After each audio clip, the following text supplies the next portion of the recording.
A dog walks into a crowded room. Several people call out to him. Others reach out their hands, try to get his attention, smile in his direction. He ignores them all. He crosses the room, stops in front of you and sits down. He doesn't move. The owner looks at you with a slightly puzzled expression and says, "That's strange. He never does that with strangers." You smile politely, but inside, something else is happening, because you're not really surprised. What is strange isn't that the dog came to you. It's what happened before you looked at him, before you made the slightest gesture in his direction, before you were even aware of his presence in the room. Something happened in that invisible space that exists before any interaction, and yet, somehow, the dog seemed to know it already. But that may not be the most unsettling part. And there's something else you may have noticed. Sometimes certain people walk into a room and something changes around them before they've even opened their mouth. Animals seem to pick up on it first. Before humans do, before the first word, before the first glance is exchanged, as if they're responding to something invisible, yet already there. So the real question isn't why animals are drawn to certain people. It's what they perceive in that space that comes before everything else, what they detect before your first gesture, what they're responding to when nothing visible appears to be guiding them. Carl Jung spent decades observing what operates beneath the surface of ordinary perception, because he had noticed a pattern that most people experience without ever recognizing it. You may have experienced it yourself. What you're about to discover is not a simple answer. It touches something hidden behind experiences you thought you already understood. Because the real question may not be why animals come to you. The real question is what they saw before you did. What animals really perceive. You may have heard this phrase dozens of times. "My dog doesn't like anyone, but he went straight to you." Or this one, "He never does that with strangers." And every time, you nod politely. But deep down, you know it's not an isolated coincidence. Because dogs trust you instantly. Because animals always seem to gravitate toward you. Because they come to you and don't want to leave. And the same question keeps coming back, over and over again, without ever finding a satisfying answer. Why does this keep happening? The answer most people give is wrong. They say, it's because you love animals, because you're gentle, because you have good intentions. But look at what actually happens. The dog doesn't wait for you to speak to him. He doesn't wait for you to reach out your hand. He decides before any of that, before your first gesture, before your first word, before you're even aware of him. It's not your intention he's reading, it's something else, something you carry without even knowing it. What animals read first is the state of your nervous system, the tension in your muscles, the rhythm of your breathing, the quality of your stillness when you're sitting quietly. They sense whether something inside you is still monitoring the environment or whether you're truly settled within yourself. This assessment happens in seconds, and it is made with a level of accuracy that most humans have lost the ability to access. But here's what almost no one says. Animals are not looking for kindness. They are looking for something far rarer, something you cannot fake, something you cannot simply decide to produce, and something some people carry without even being aware of it. And understanding exactly what it is changes the way you see yourself, because its origin is not where you think it is. And that's exactly what the next part will reveal. What certain people radiate without knowing it. You probably don't need to do anything for animals to calm down around you.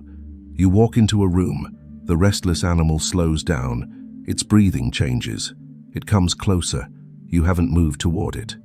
You weren't trying to attract it, and yet, something happened. In that invisible space that exists before the first gesture, you felt it too, even if you don't know how to describe it.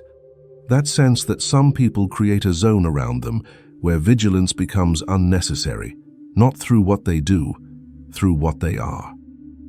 Carl Jung observed this phenomenon from an angle no one had explored before. While studying what he called the process of individuation, he discovered something unsettling. The people who naturally radiate this quality of presence are not the happiest. not the most balanced on the surface. They are often people who have gone through something difficult and who, at a precise moment, stopped lying to themselves about what they were feeling. It is not a gift you are born with. It is the result of a passage. Has an animal ever approached you during one of the hardest periods of your life, at the exact moment when the people around you seem to notice nothing?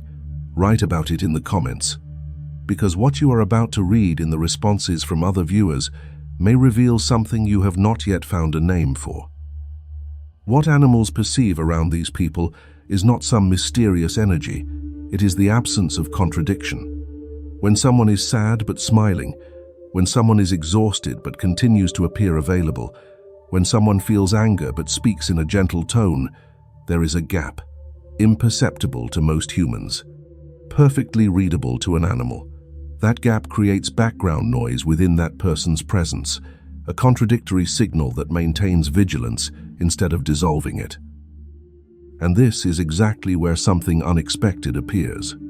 Because some highly sensitive people, despite their gentleness, despite their ability to feel what surrounds them, despite noticing things that others do not notice, sometimes create that gap more than anyone else.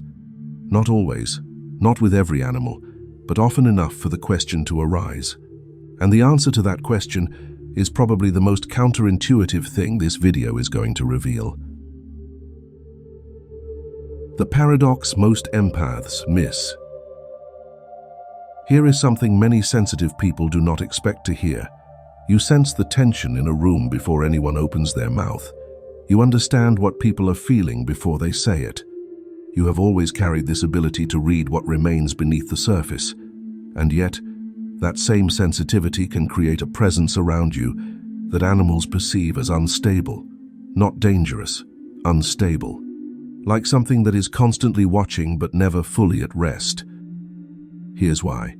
An empath who constantly absorbs what others feel without ever processing what they feel themselves eventually carries a permanent contradiction within their body. They feel anger, but do not allow themselves to acknowledge it. They perceive betrayal, but keep smiling.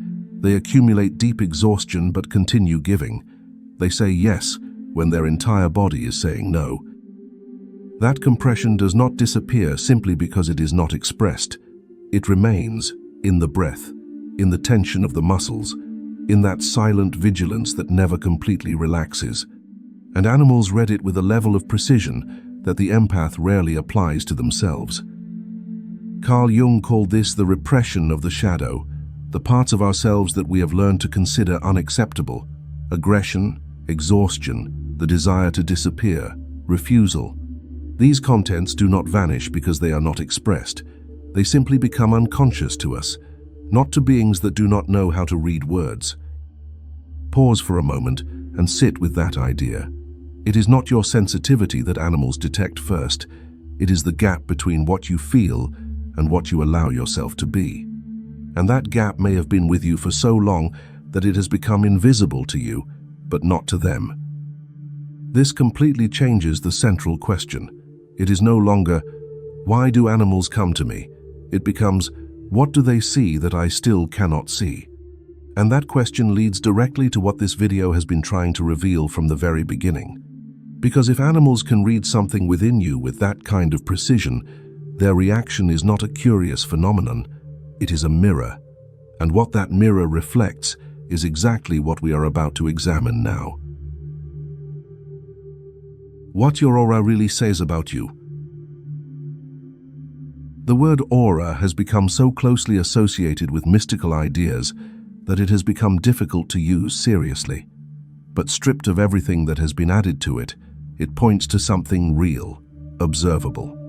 Repeated, the psychological atmosphere a person carries around them, not what they want to project, but what genuinely emanates from the state they are in internally. Carl Jung described this reality through two concepts that illuminate one another. First, the persona, the social mask each of us builds to navigate the world. Then, the shadow, everything that mask conceals. The greater the distance between the two, the more a person's presence generates something others can feel without being able to name it, a subtle sense that something does not quite match. That something is watching from behind the smile. Animals, however, have no access to the persona. They only have access to what is there behind it.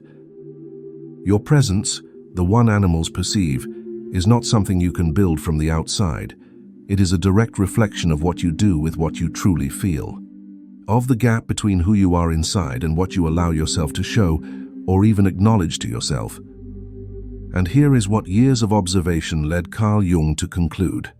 The people who radiate the kind of presence animals recognize, that stable, readable, calming atmosphere, are not the people who have worked hardest on their image. They are not the ones who appear the most serene. They are the people who stopped carrying something they were never meant to carry. People who, at some point in their lives, stopped compressing what they felt in order to preserve what others expected from them. You may have experienced that moment yourself, that exhaustion that leaves you with no energy to maintain the mask, that rupture that forces a kind of honesty you never consciously chose, that moment of apparent vulnerability. And paradoxically, it is often there that the most stable presence begins to form. So let's return to that dog, the one who chose you in a room full of people, the one whose owner could not believe it, the one who came to you and never wanted to leave. He did not sense your kindness. He did not read your intentions. He simply detected, in that space that exists before any interaction, that something within you was not performing a role, that the inside and the outside matched, however imperfectly, and that this state, perhaps fragile, created an atmosphere around you where his vigilance could finally relax. What animals see in you is not a gift. It is not a special energy you were born with. It is the trace of what you have lived through, and of the way you chose, consciously or not, to stop fighting against who you really are. Animals never learn to look away. And perhaps that is why they see, before anyone else, what you carry without even knowing it. What remains when everything else is stripped away is quieter than the word presence suggests. It is not a quality. It is not a state to achieve. It is simply what appears when you stop correcting, compensating, and hiding. Animals do not respond to what you make of yourself. They respond to what you are no longer trying to make happen. There is nothing to conclude from all of this, only something to observe. The next time an animal approaches you for no apparent reason, instead of asking yourself why, ask what within you was no longer playing a role in that moment. What animal chose you during a period of your life when you felt like nobody truly saw you? And what is the strangest memory you have of an animal behaving toward you in a way you could never explain? Share your experience in the comments. What you lived through might touch someone who believed they were the only one. But another important question remains. If animals become calm in your presence, why do some humans seem mysteriously unsettled by it? Not pushed away, unsettled. The answer is more disturbing than most people realize. Click on the video on your screen now to discover it.